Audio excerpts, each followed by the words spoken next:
Hi, this is Mrs. Kidman, and in this video, we are going to be talking about what it means to factor something and how we can check to see if there is a factor. So we have, in previous videos, been talking about factoring polynomials, but we never really talk about what it means to factor something. So what does it mean to factor?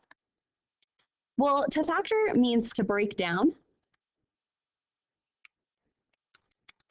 into its divisors. And so as we're breaking a number down into its divisors, really what that means is I'm going to take a number and rewrite it in another way. So it's represented as something times something else. So it's broken down into its smaller pieces. So for example, we can say 24 is the same as 4 times 6. Now 4 times 6 are both factors of 24. And the reason why it's a factor is because it's broken down into those divisors. 4 and 6 are divisors, and they're also whole divisors. So what that means is we don't have any remainders. And that is so crucial when it comes to dealing with factors of polynomials, because we want no remainders left over. And so just like this is told, factoring is kind of like dividing, because what we can do is we can say 24 is the same as 4 times 6. And then we can ask ourselves, does it have other factors? And how we can determine whether or not numbers are factors is based on what we know here. So I want to ask myself, is 5 times some number going to be a factor of 24? Now, we know that 5 is not a factor of 24, but how could we figure out that that's the case? Well, I could actually divide both sides by 5 to figure out what this question mark value is. And as I divide both those numbers by 5, what's going to happen is I'm actually going to end up getting 4.8 equals that question mark. Now, is 4.8 a whole number? No, because it's not an integer or a positive or negative whole number, it doesn't turn into a factor. So just like with numbers, polynomials cannot have any decimals or remainders. And really we see remainders when we deal with polynomials there. So let's take a look and decide if some given polynomials are factors of a larger polynomial.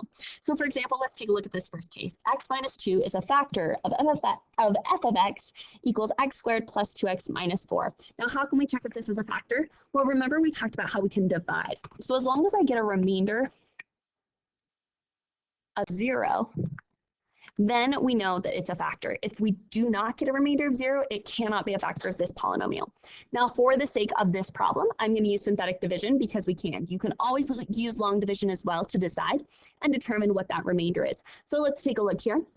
I'm going to use that synthetic division. So we do the opposite signs, write out all of our coefficients. And as we do that, we'll break our number down here. Our remainder is going to end up in this box. 2 times 1 is 2, 2 plus 2 is 4, 2 times 4 is 8, negative 4 plus 8 is 4. Now, because we do not have a remainder of 0, this is not a factor. Now, the only way to get a factor again is for us to get a remainder of 0. And the reason why is because when we factor polynomials, really what we're doing is we're finding when is y equal to 0. For what x values. And so in this case, as we're dividing and finding these factors, if we don't get a remainder of 0, this doesn't work. So let's take a look at this next one here to decide if this one will work. So we're going to flip our sign, negative 5, write out all of our coefficients. So we've got a 3, a 15, a negative 1. Notice how there's no x term here, so we need to make sure we put a 0 in, and then a 25. And then we're going to add these, and our remainder will go right here.